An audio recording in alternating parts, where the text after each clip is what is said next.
Hello friends, good afternoon. I think all you are fine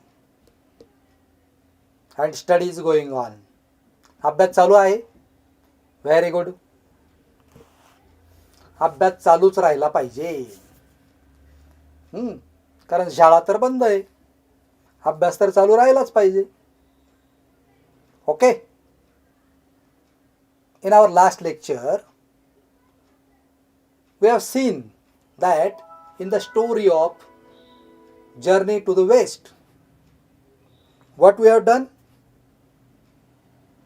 We have seen that the goddess of mercy assigned a task to three special people. To the three special peoples. Were they Sun Wukong or the Monkey King, Zhu Bazzi or the Pixie, and Sha Wuzing or Sand Priest? They are assigned a task. What task? To save or vanquish the demons for the safety of Yuan Chang. For the safety of Yuan Chang. And who had assigned task to these three people? Goddess of mercy. That is Guanyin deity. Guanyin deity. These are some new words for us. But if you read the para again and again, definitely you will remember them. These characters, the three special characters who are assigned a task of safety of Yuan Chang, Sun Wukong, Zhu Bazzi, and Sha Wuzing. Okay, Sha Wuzing. Now we will see the next part. First of all, see some words from our last para. I will show you them. The first is gobble up. First is gobble up. What is gobble up? To swallow or eat hastily or hungrily in large pieces. In English it is a very long explanation. In Marathi, what is gobble up? In a single word, I will tell you, baka baka khani. What is gobble up? बका बका खाणे. कसं खातात रे बका बका? म्हणजे कसं? तर जेवढं हातात सापडेल तेवढं. Not cutting the food in small pieces. जसं आहे तसं मुठभर घेणे आणि खाणे. That is called बका बका खाणे किंवा gobble up. काय म्हणतात त्याला? Gobble up. Second word is the holy monk. The holy monk. Who was the holy monk? Yuan Chang. Yuan Chang was the holy monk in this story. Who had travelled from China to India and again after gathering the scriptures, Buddhist scriptures, he travelled from India to China. And in this story he is called the holy monk. What is monk? The monk is a person who practices religious asceticism by monastic living. Religious asceticism by monastic living. Monastic living म्हणजे काय? साधू प्रमाणे सगळे ते साधूचे कपडे किंवा मॉंगचे कपडे जे असतात, तुम्ही पाहिले आपल्याकडचे साधू भगवे कपडे घालत असतात, तसं जे बौद्ध भिक्खू असतात ते देखील एक डार्क रेडिश कलरचा त्यांचा पेहराव असतो. तशा प्रकारचा तो मॉंगचा पेहराव घालणारा जो व्यक्ती असतो बौद्ध धर्मामध्ये, त्याला आपण द होली मॉन्क म्हणजे काय, पवित्र भिक्षू असं म्हणतो. The holy monk either alone or with any number of other monks. एक तर हा भिक्षू एकटा असतो किंवा त्याच्याबरोबर अनेक भिक्षू त्या ठिकाणी असतात. The holy monk. Next word is, I already explain you, that is Guanyin deity. Guanine डेटी, the goddess of mercy. In Buddhist religion, this goddess of mercy, that is Guanyin deity, is known with different names in different languages. In German language, Japanese language, it has a different name. In Mongolian, it has a different name. In Chinese, it has a different name. In Hong Kong, it has a different name. You can find all these names on Google. You can find them on Google. The different names of Guanyin deity, the goddess of mercy, from Buddhist religion. Okay? What is it? The Guanyin or Guanyin is an East Asian Bodhisattva associated with compassion and venerated by Mahayana Buddhists and followers of Chinese folk religions, also known as Goddess of Mercy. कोण आहे guanine deity?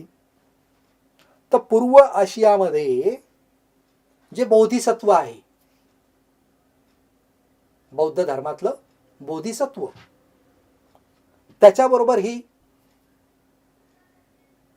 जे compassion आहे, करुणा, बुद्ध धर्मामध्ये जे काही तत्वज्ञान आहे ते दया, करुणा याच्याशी ते संबंधित आहे. कंपॅशन, करुणेशी संबंधित असणारं ईस्ट एशियन बोधिसत्व म्हणजे ग्वानिन डेटी.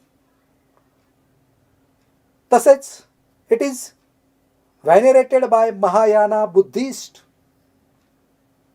जे महायज्ञ बौद्ध आहेत, बौद्ध धर्मातले जे महायज्ञ बौद्ध मोठमोठे भिक्षू किंवा महायज्ञ बौद्ध जे यांना म्हटलं जातं, जे डेटी आहेत, देवता आहेत, त्यांना आदराने बौद्ध धर्मामध्ये पुकारलं जातं. आणि who are the followers of Chinese religion, Chinese folk religion. जो चीनमधला लोकधर्म आहे, त्या लोकधर्माचे जे फॉलोअर आहेत, असे महायज्ञ बौद्ध यांना काय म्हटलं जातं, काय त्यांना समजलं जातं? They are called as guanine डेटी. त्यांना काय समजलं जातं? ग्वानिन डेटी, which is also non as goddess of mercy. काय म्हटलं जातं? Goddess of mercy. ओके.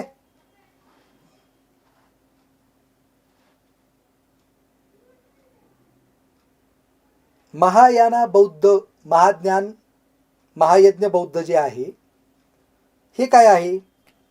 तर हे it is a major school of Buddhist teaching, Buddhism teaching social concern and universal salvation. सामाजिक सद्भावना आणि वैश्विक सॅल्वेशन. म्हणजे काय? सॅल्वेशन म्हणजे काय रे? मोक्ष. सॅल्वेशन म्हणजे मोक्ष. हिंदू धर्मामध्ये देखील ही एक कॉन्सेप्ट आहे की ज्या वेळेला मनुष्य एक जन्म संपतो तेव्हा दुसरा जन्म घेतो, असा 84 लक्ष योनीतून त्याला प्रवास करावा लागतं, असं आपल्याकडं आपल्या धर्मामध्ये एक संकल्पना आहे. आणि जेव्हा मनुष्य जन्मच घेत नाही पुढचा, त्यावेळेला तो मोक्ष प्राप्तीला जातो. That is called salvation. Universal salvation and social concern, these two concepts are related to the Mahayana Buddhist, that is महायज्ञ बौद्ध. आणि हे जे महायज्ञ बौद्ध आहेत, who are the followers of Chinese folk religions. Chinese folk religions म्हणजे चायनीज लोकधर्माशी रिलेटेड हे महायज्ञ बौद्ध आहेत. त्यांनाच गॉडेस ऑफ मर्सी म्हटलं जातं आणि तेच ग्वानिन डेटी म्हणून ओळखले जातात. ओके, तुम्ही नंतर ह्या सगळ्या गोष्टी शोधू शकता. ग्वानिन डेटी हा शब्द मी मुद्दाम तुम्हाला समजावून सांगितला, बिकॉज दिस ग्वानिन डेटी had assigned task to the three special peoples to protect Yuan Chang from various demons and evil bodies. Okay, now we will see our next part. Textbook page number 19, last 3-4 lines. The last para of page number 19, you can see the lines. I will read to you and you have to listen it carefully. While listening, you have to observe these lines from your textbook. Okay? Okay, we will start. Now, these three characters are no saints. These three characters which are assigned the task by Guanyin deity. These three characters are no saints. In fact, though they all have supernatural powers, they are known troublemakers.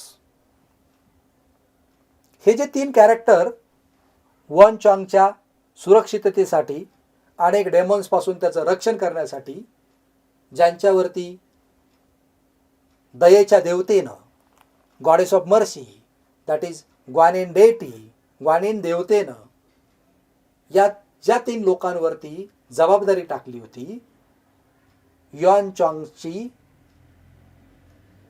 जी काय travelling होती, जो काय प्रवास होता, त्या प्रवासादरम्यान अडथळा आणणारे डेमॉन्स आणि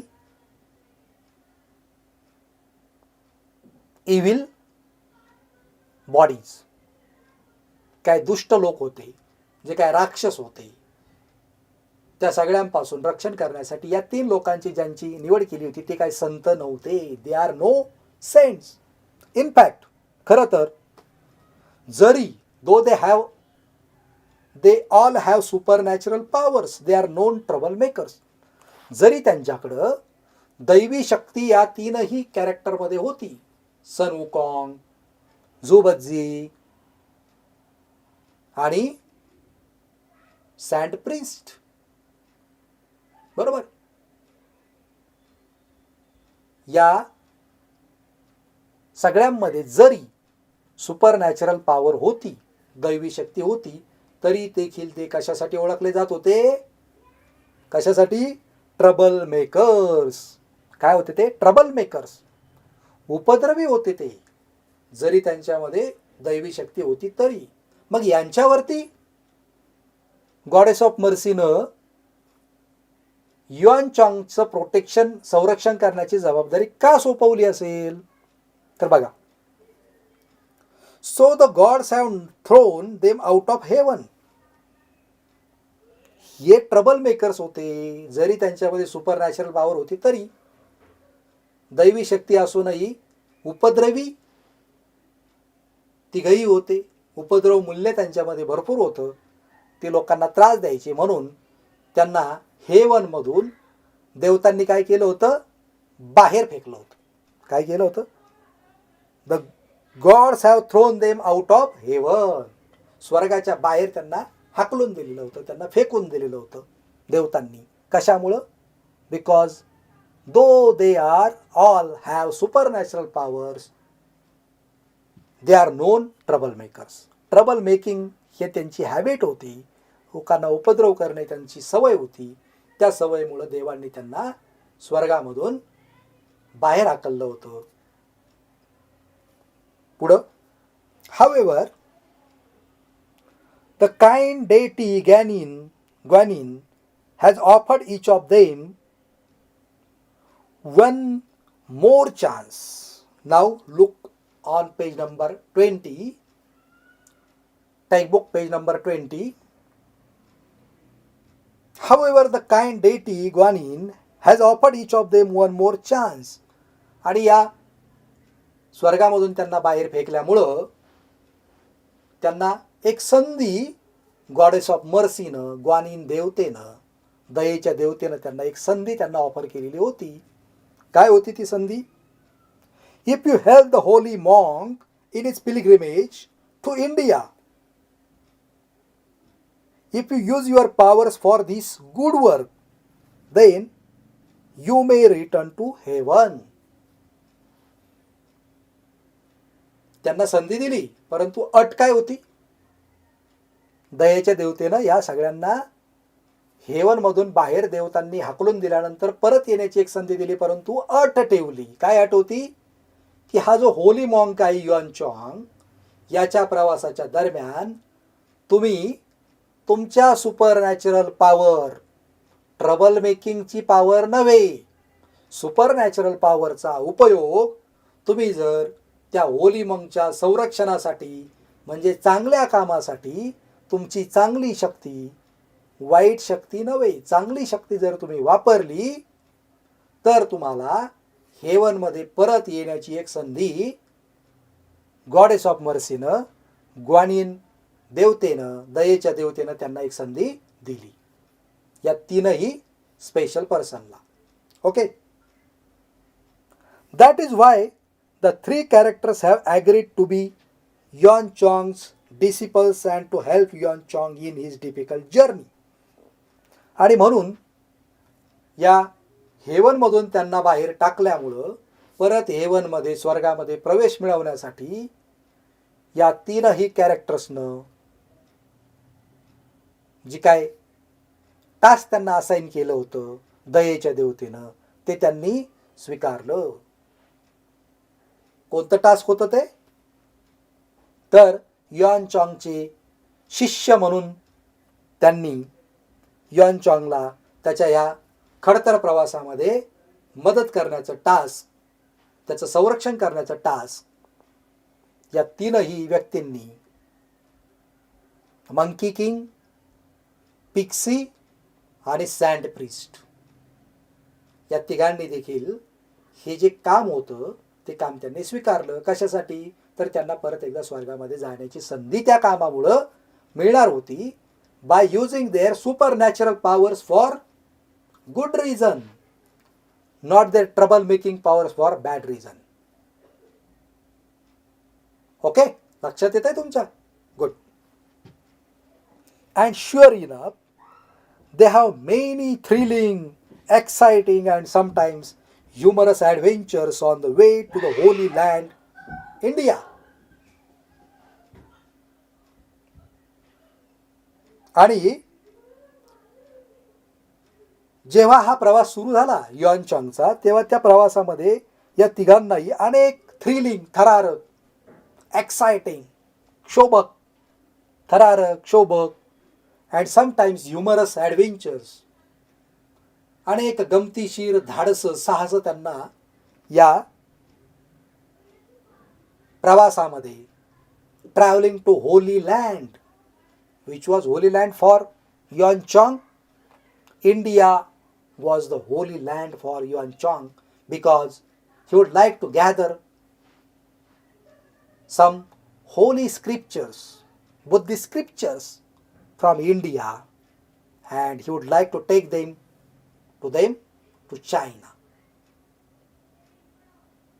आणि हा जो त्याचा प्रवास होता फ्रॉम चायना टू इंडिया, यामध्ये एक संधी म्हणून या तीन कॅरेक्टरला त्याचं संरक्षण करण्याचं जे काही काम दिलं होतं, त्या कामाच्या दरम्यान, त्या ट्रॅव्हलिंगच्या दरम्यान त्यांना अनेक थरारक, शोभक आणि साहसी अनुभव त्यांना या काळामध्ये, या मार्गामध्ये, in this travelling to holy land India, भारताच्या या प्रवासामध्ये त्यांना अनेक असे अनुभव त्यांना आले.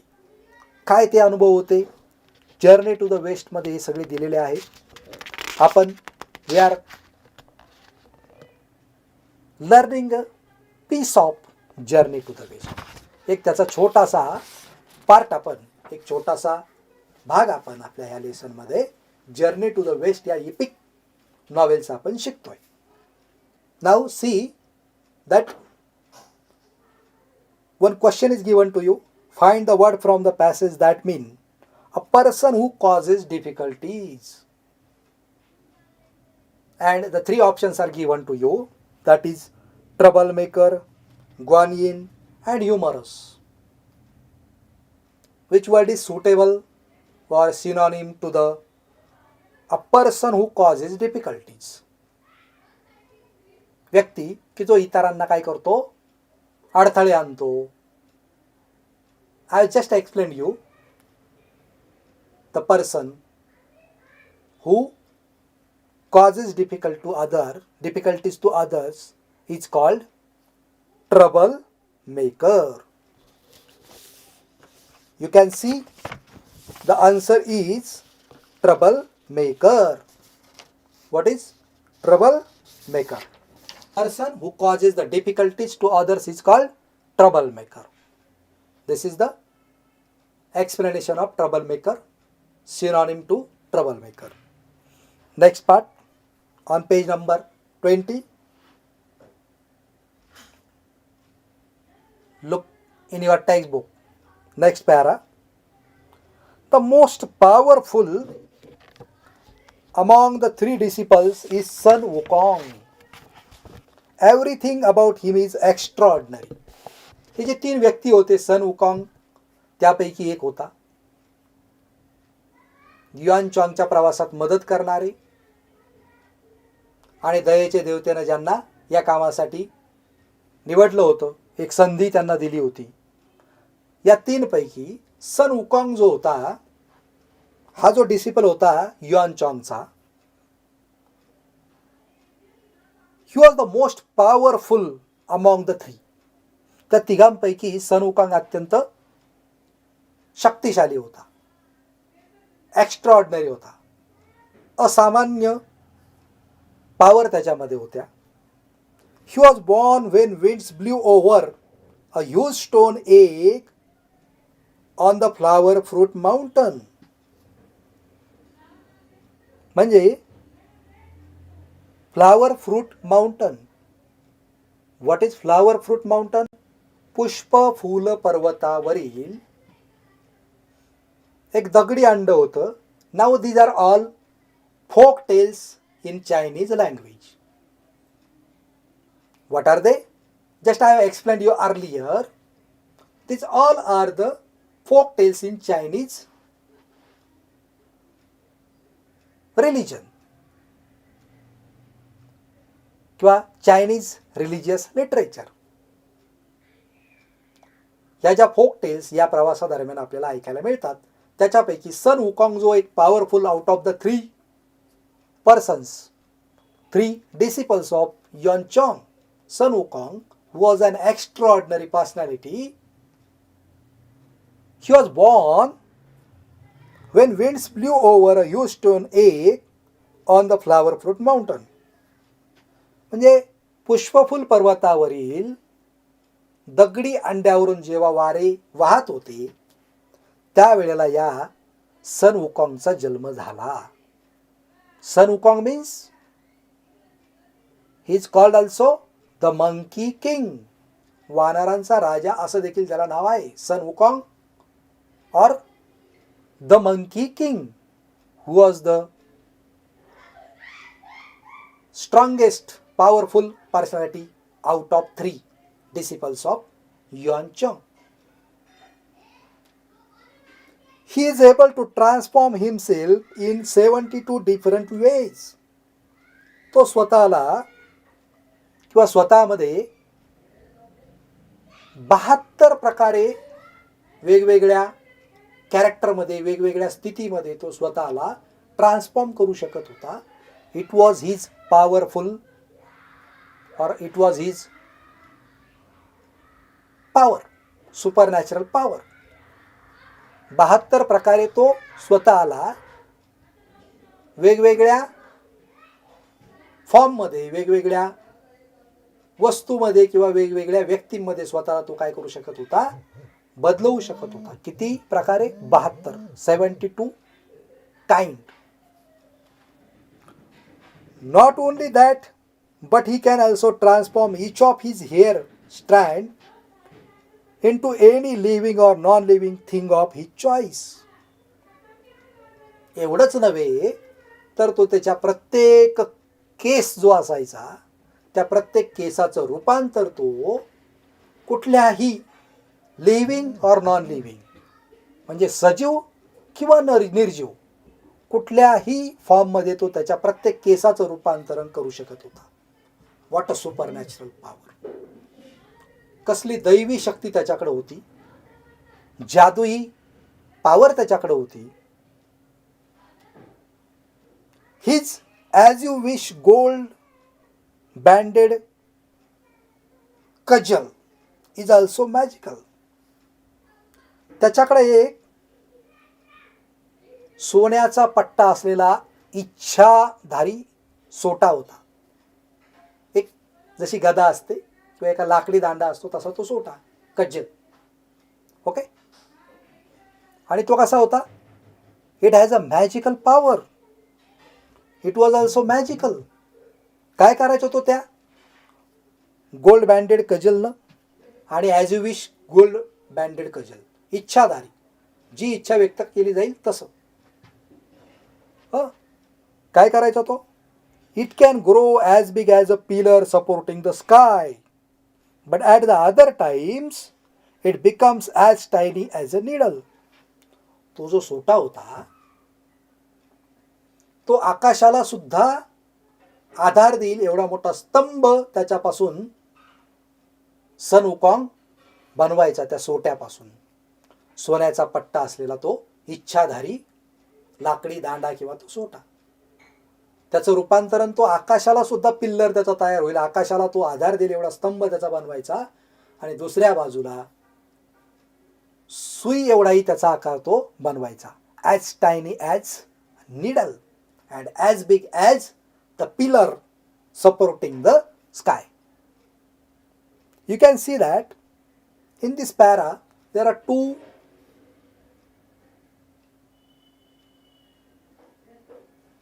adjective phrases you can see. As big as tiny as. ती उपमा दिलेली एक. As big as what? The pillar supporting to the sky. And as tiny as a needle. Okay. We can also use this type of phrases in our daily communication, in our writings.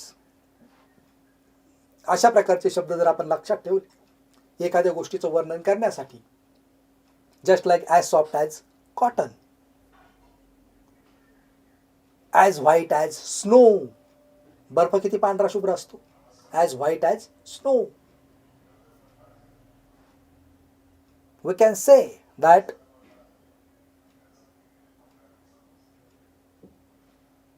the cotton is as white as snow. म्हणजे एखाद्या कॉटनचं, कापसाचं वर्णन तुम्हाला करायचं असेल रंगाचं, तर तुम्ही त्याला स्नोची उपमा देण्यासाठी as white as ही फ्रेज तुम्ही वापरू शकता. बरोबर. अशा अनेक फ्रेज आपण नंतर आपल्या वर्कशॉपमध्ये बघणार आहोत. I think you understood the para की 3 डिसिपल्स पैकी अत्यंत पॉवरफुल सुपरनॅचरल पॉवर एक्स्ट्राऑर्डिनरी असणारा एक व्यक्ती म्हणजे सन वुकॉंग. आणि काय काय करू शकत होता तो? तर त्याचा जन्म झाला होता या द मंकी किंगचा. पुष्पफुल पर्वतावरून जेव्हा दगडी अंड्यावरून वारे वाहत होते तेव्हा जन्म झाला. तो स्वतःला 72 वेगवेगळ्या प्रकारांमध्ये रूपांतरित करू शकत होता. त्याच्या प्रत्येक केसाचं रूपांतरण तो सजीव किंवा निर्जीव वस्तूमध्ये करू शकत होता आणि त्याच्याकडे एक जो सोन्याचा पट्टा असणारा सोटा होता, तो त्याचा आकार बदलू शकत होता, एवढा की तो आकाशाला त्याचा आधार देता येईल एवढा स्तंभ बनवायचा आणि दुसऱ्या बाजूला तो त्याचं रूपांतरण छोट्याशा सुईमध्ये देखील करायचा. ओके, इथपर्यंत लक्षात आलं? आलं का लक्षात इथपर्यंत? Very good. नाऊ